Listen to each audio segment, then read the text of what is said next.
Bismillah ya syabab, kita harus tanya diri sendiri dulu, apa itu Syiah? Kata Syiah itu apa yang dimaksud dari kata Syiah? Mungkin teman-teman ada yang akan jawab, Syiah itu kelompok yang ada di Iran itu yang tidak begitu suka dengan sahabat Rasulullah sallallahu alaihi wasallam dan suka secara berlebihan terhadap atau sayang cinta secara berlebihan terhadap Ali bin Abi Thalib dan Ahlul Bait. Tetapi jawabannya tidak sesederhana itu, teman-teman. Saya kenal satu ustaz di Indonesia yang dari Ahlus Sunnah wal Jamaah seperti kita, yang disertasi dia tentang kelompok-kelompok Syiah dan sejarahnya. Jadi jawabannya tidak sesederhana itu. Kita harus sepakat dulu bahawa Syiah itu, teman-teman, adalah puluhan kelompok, bukan hanya satu kelompok. Yang di Iran itu salah satu kelompok Syiah, bukan Syiah secara umum. Tetapi semua kelompok Syiah yang di dunia ini dan yang pernah ada dan sudah punah sepakati tiga hal. Selain tiga hal ini, mereka berbeda pendapat.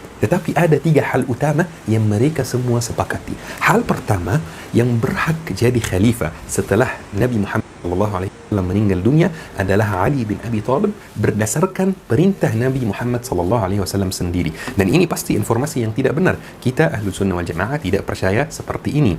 Dan yang kedua, hal kedua yang mereka semua sepakati bahawa sahabat Rasulullah SAW merebut kekuasaan, merebut jabatan khalifah ini dari Ali bin Abi Thalib. Maka mereka tidak begitu suka dengan mayoritas sahabat Rasulullah sallallahu alaihi wasallam. Kalaupun ada yang menurut mereka tidak ikut merebut, mereka diam.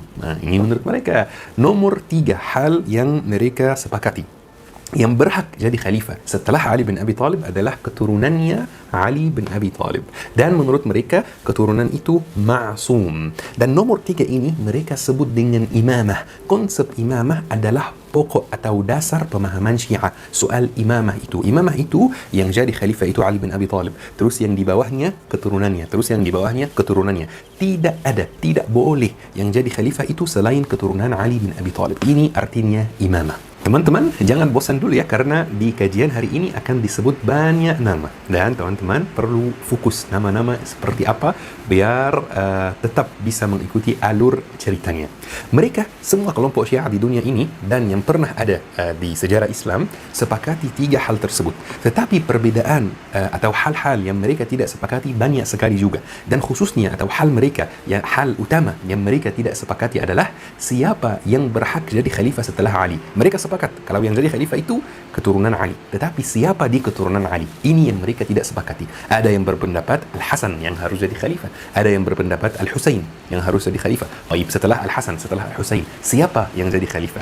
Ini yang mereka tidak sepakati. Coba kita lihat bersama, teman-teman. Di dunia ini sekarang ada tiga kelompok Syiah yang paling terkenal. Ya, kita sudah sepakat jumlah kelompok Syiah itu puluhan, bahkan ratusan. Tetapi ada tiga kelompok yang paling terkenal. Kelompok pertama ini namanya Syiah Zaidiyah. Dan mereka sepakati tiga hal yang kita tadi sebutkan, bahawa yang berhak jadi khalifah itu adalah Ali bin Abi Thalib. Setelah Ali bin Abi Thalib, Al-Hasan. Setelah Al-Hasan, Al-Husain bin Ali bin Abi Thalib. Kemudian Al-Hasan bin Al-Hasan, cucu Ali bin Abi Thalib. Kemudian Zaid bin Ali bin Al-Husain, namanya Zaid. Makanya mereka disebut Syiah Zaidiyah. Dan mereka hanya percaya pada 5 imam tersebut. Jumlah imam yang mereka percaya itu 5 saja. Dan kelompok ini masih ada sampai hari ini, teman-teman, di Yaman. Kalau teman-teman mengikuti atau melihat berita-berita Timur Tengah, nanti teman-teman bakal ketemu dengan nama kelompok namanya Al-Houthiyun. Al-Houthiyun itu Syiah Zaidiyah. Ya, dan Syiah Zaidiyah ini Syiah minoritas di dunia. Jumlahnya sangat sedikit. Dan ini Syiah yang ajarannya paling dekat ke kita, Ahlul Sunnah wal Jamaah. Mereka berpendapat bahawa Ali bin Abi Thalib berhak jadi khalifah. Menurut mereka ini yang terbaik. Tetapi mereka juga berpendapat jika ada orang lain yang menggantikan Ali, tidak masalah, tidak apa-apa. Seharusnya Ali, tetapi jika ada yang menggantikannya, tidak apa-apa. Mereka terima saja. Makanya mereka tidak membenci sahabat. Mereka kalau sebut nama salah satu sahabat, mereka mengucapkan radhiyallahu anhu, At-Taraddi namanya. Dan ini minoritas, teman-teman. Dan ini bukan Syiah yang ada di Iran, bukan Syiah yang terkenal yang kita semua semua ketahui. Kemudian ya sebab ada kelompok Syiah satu lagi yang terkenal. Ini Syiah mayoritas. Syiah yang ada di Iran, Syiah yang ada di Irak, Syiah yang videonya pernah muncul di beberapa media Indonesia akhir-akhir ini. Dan Syiah tersebut teman-teman namanya Syiah Ithna Ashriyah, Syiah ke-12. Dari namanya kita bisa dapat kesimpulan bahwa mereka percaya pada 12 imam, bukan 5 imam saja seperti Syiah yang tadi. Ada yang masih ingat namanya? Syiah Zaidiyah. 12 imam yang mereka percaya itu adalah imam pertama, yaitu Ali bin Abi Thalib, kemudian Al-Hasan, kemudian Al-Husain, kemudian Ali bin Al-Husain, kemudian Muhammad bin Ali, kemudian Ja'far bin Muhammad, kemudian Musa bin Ja'far, kemudian Ali bin Musa, kemudian Muhammad bin Ali, kemudian Ali bin Muhammad, kemudian Al-Hasan bin Ali, kemudian Muhammad bin Al-Hasan. Dan Muhammad bin Al-Hasan ini dalam kepercayaan mereka ini adalah Al-Mahdi Al-Muntazar, Al-Mahdi yang ditunggu-tunggu. Dalam ajaran kita Ahlus Sunnah wal Jamaah tidak ada yang namanya Al-Mahdi Al-Muntazar, namanya Al-Mahdi saja, ya. Karena Al-Mahdi berbeda di Ahlus Sunnah wal Jamaah sama Syiah. Konsep Al-Mahdi itu sangat berbeda. Di Syiah ke-12 Al-Mahdi sudah dikenal namanya dan ada ceritanya, tetapi di kita tidak tahu siapa Al-Mahdi dan kapan Al-Mahdi akan muncul. Dan teman-teman, Syiah ke-12 ini Syiah mayoritas. 90% dari Syiah yang ada di dunia ini merupakan Syiah ke-12 teman-teman. Dan bukan ini yang kita bakal bahas juga hari ini. Yang kita bakal bahas hari ini adalah kelompok Syiah ketiga yang paling terkenal, Syiah Ismailiyah teman-teman. Namanya Syiah Ismailiyah. Dan ini tergolong sebagai kelompok Syiah yang ajarannya benar-benar berbeda dengan ajaran Ahlul Sunnah wal Jamaah. Benar-benar berbeda dari ajaran Islam yang benar teman-teman. Dan sesuai namanya itu mereka pasti percaya pada seseorang namanya Ismail, seperti Syiah Zaidiyah. Yang pertama ada nama Zaid, makanya mereka dikasih nama Syiah Zaidiyah. Ini Syiah Ismailiyah. Dan mereka juga percaya pada beberapa imam yang berbeda dengan kelompok pertama dan kelompok kedua. Ayo kita lihat siapa imam-imam mereka. Imam pertama Ali bin Abi Thalib, ini semuanya mereka sepakati. Yang kedua Al-Hasan, yang ketiga Al-Husain, yang keempat Ali bin Al-Husain, yang kelima Muhammad bin Ali, yang keenam Ja'far bin Muhammad, yang ketujuh Ismail bin Ja'far. Dan mereka berhenti di sini, hanya 7 imam saja. Jadi yang pertama 5 imam, yang kedua 12 imam, yang ketiga ini, dan ini yang kita bakal bahas hari ini adalah 7 imam. Mereka berhenti di imam namanya Ismail. Dan ya syabab, Syiah Ismailiyah itu membuat negara sendiri atau dinasti sendiri yang namanya dinasti Fatimiyah, ya, Al-Daulah Al-Fatimiyah. Mungkin teman-teman pernah dengar tentang dinasti tersebut. Dinasti yang berada di Mesir hampir 200 tahun teman-teman. Tetapi lucunya mereka berada di Mesir 200 tahun, mereka tidak berhasil merubah akidah orang Mesir. Akidah orang Mesir tetap Ahlul Sunnah wal Jamaah. Walaupun yang memimpin Mesir selama 200 tahun itu Syiah Ismailiyah, yang ajaran Syiahnya itu sangat jauh dari ajaran Ahlul Sunnah wal Jamaah. Bahkan sekarang teman-teman, Mesir termasuk salah satu negara yang jumlah orang Syiah di sana sangat sedikit.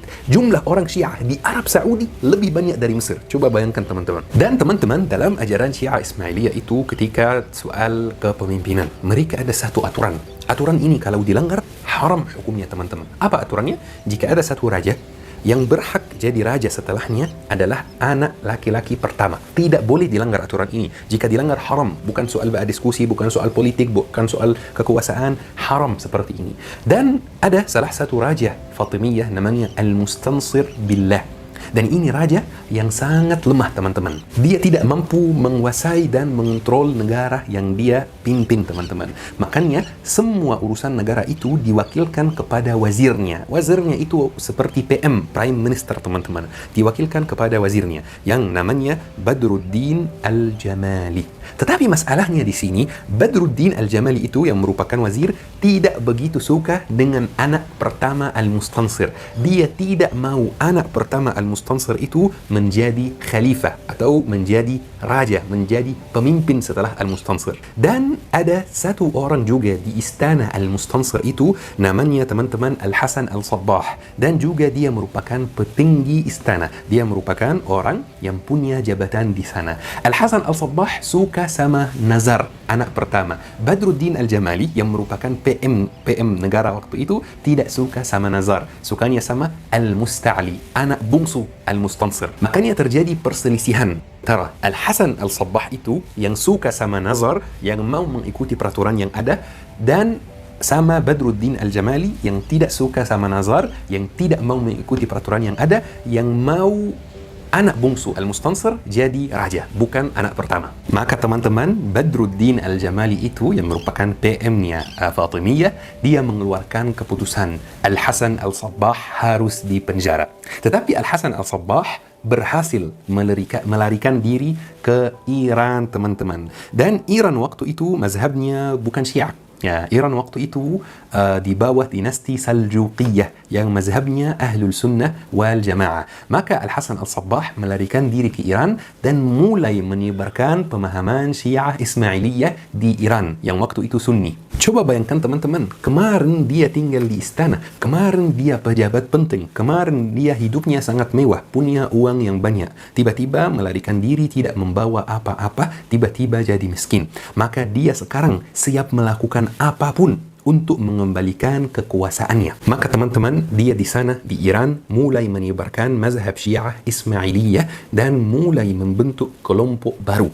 Kelompok yang dari segi akidah Syiah Ismailiyah, tetapi tujuan kelompok ini adalah melakukan asesinasi atau pembunuhan berbayar, ya. Dibayar membunuh orang, dipanggil untuk membunuh orang, asesinasi. Dan kelompok Al-Hasan As-Sabbah itu mulai membesar, teman-teman. Dan dia itu menarik orang yang tidak berpendidikan di sekitarnya, menarik orang yang sangat miskin, dan menjanjikan dan janji kepada mereka kalau mereka bakal jadi kaya secara tiba-tiba. Dan benar, mereka mulai dibayar untuk membunuh orang.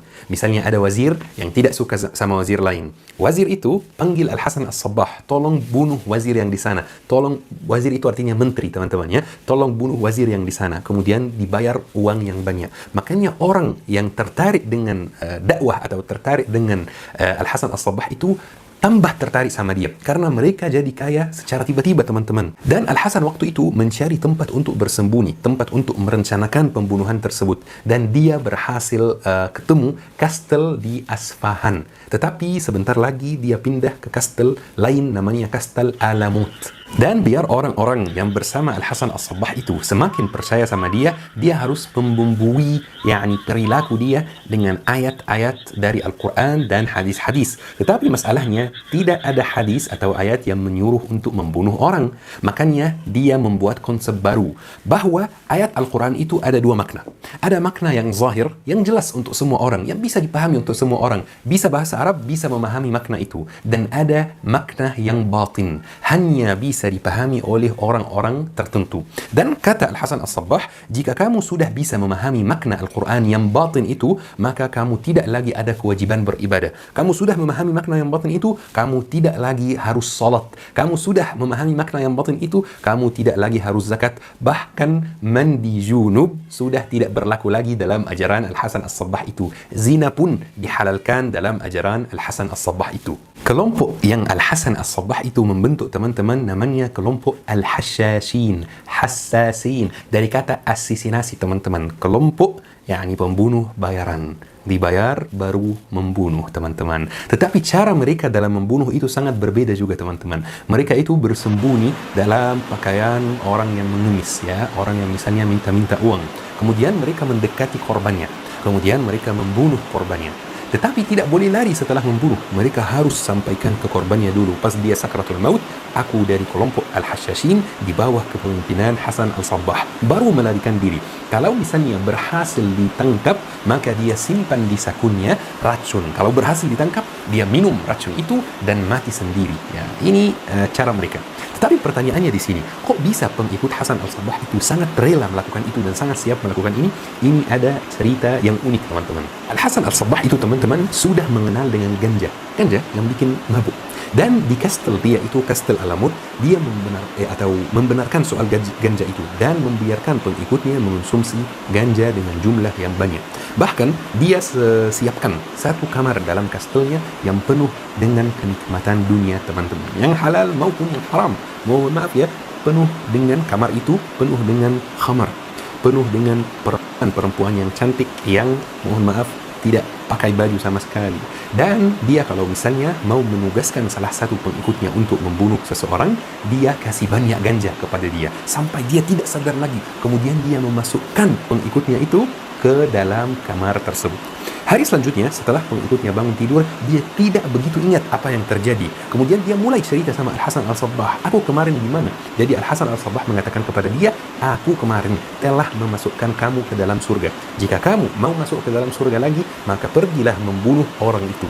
Jika kamu masih hidup, aku bakal memasukkan kamu ke surga. Jika kamu sudah meninggal, kamu juga bakal masuk surga. Seperti ini konsepnya teman-teman kelompok Al-Hashashin yang membuatnya Al-Hasan Al-Sabbah itu. Pokoknya teman-teman, kelompok Al-Hashashin itu tidak bisa dikalahkan sama sekali. Soalnya base mereka berada di Kastel Alamut, dan Kastel Alamut itu tingginya 2100 meter dari permukaan laut teman-teman. Coba bayangkan 2100 meter. Pasti kalau ada tentara yang mau mengalahkan mereka atau mau naik ke kastel mereka untuk membunuh mereka, susah sekali teman-teman. Dan Al-Hasan Al-Sabbah itu bertahun-tahun tidak keluar dari kastelnya. Dia hanya mengelola dan mengontrol semuanya dari kastel tersebut. Sampai Al-Hasan Al-Sabbah itu meninggal dunia, dan ada yang menggantikan dia yang namanya Rashiduddin Sinan bin Salman, yang merupakan pemimpin yang lebih parah dari Al-Hasan Al-Sabbah ya. Jadi Rashiduddin Sinan bin Salman itu teman-teman bukan hanya dibayar oleh orang lain, tetapi dibayar oleh tentara Salibiyin, tentara Eropa yang datang kepada daerah tersebut untuk menghancurkan khilafah dan merebut banyak tanah. Bahkan ketika kelompok Al-Hashashin itu di bawah kekuasaan atau di bawah kepemimpinan Rashiduddin Sinan bin Salman itu, mereka mencoba untuk membunuh Salahuddin Al-Ayyubi, disuruh oleh tentara Eropa yang datang ke Timur Tengah dalam waktu itu. La ilaha illallah teman-teman, mereka dibayar oleh negara lain untuk membunuh orang di negaranya sendiri. Seperti ini pengkhianat teman-teman. Sampai suatu hari tentara Hulaku Khan dari Mongolia datang untuk menghancurkan dinasti Abbasiyah atau khilafah Abbasiyah. Dan kelompok Hulaku Khan itu sangat kuat waktu itu. Ini bisa kita ceritakan di lain kesempatan insyaallah. Kelompok Hulaku Khan berhasil naik ke Kastel Alamut itu dan membinasakan kelompok Al-Hashashin yang ada di Kastel Alamut. Jadi tinggal satu cabang lagi untuk kelompok Al-Hashashin. Karena kelompok Al-Hashashin itu pas Al-Hasan Al-Sabbah mulai menyebar. Ada base-nya, ada markasnya, ada cabangnya di beberapa tempat. Jadi tinggal satu cabang saja, yaitu cabang kelompok Al-Hashashin di negeri Syam. Istilah negeri Syam itu yang dimaksud adalah Palestina, Suriah, Lebanon, dan kadang-kadang Yordania. Jadi teman-teman kalau dengar kata Syam itu, maka yang dimaksud itu adalah 4 negara tersebut. Dan teman-teman, kelompok Al-Hashashin atau cabang kelompok Al-Hashashin yang di negeri Syam itu dikalahkan oleh Az-Zahir Bibers dari Mesir mulai tahun 669 Hijriyah sampai tahun 671 Hijriyah teman-teman. Dan sekitar 200 tahun yang lalu, baru kemarin 200 tahun yang lalu, ada orang yang namanya Hasan Ali Shah di India muncul dan mengaku pengikut Al-Hasan Al-Sabbah dan mengaku berakidah Syiah Ismailiyah teman-teman, dan dia dikasih julukan Agha Khan, dan kelompoknya masih ada sampai hari ini. Pemimpin Agha Khan sekarang berkeluarga negaraan Inggris dan Portugis ya, beda sekali dengan daerah Timur Tengah. Tetapi aktivitasnya sekarang beda dengan aktivitasnya di zaman dahulu ya, tidak ada lagi asesinasi. Ini teman-teman kelompok Syiah paling berbahaya yang ceritanya penuh dengan hal-hal yang enak kalau dicerita, tetapi sangat berbahaya sebenarnya. Semoga insyaAllah kajian sejarah hari ini bermanfaat teman-teman. Yuk kita akhiri kajian hari ini dengan doa kafaratul majlis. Subhanakallahumma bihamdika asyhadu an la ilaha illa anta astaghfiruka wa atubu ilaik. Syukran. Assalamualaikum warahmatullahi wabarakatuh.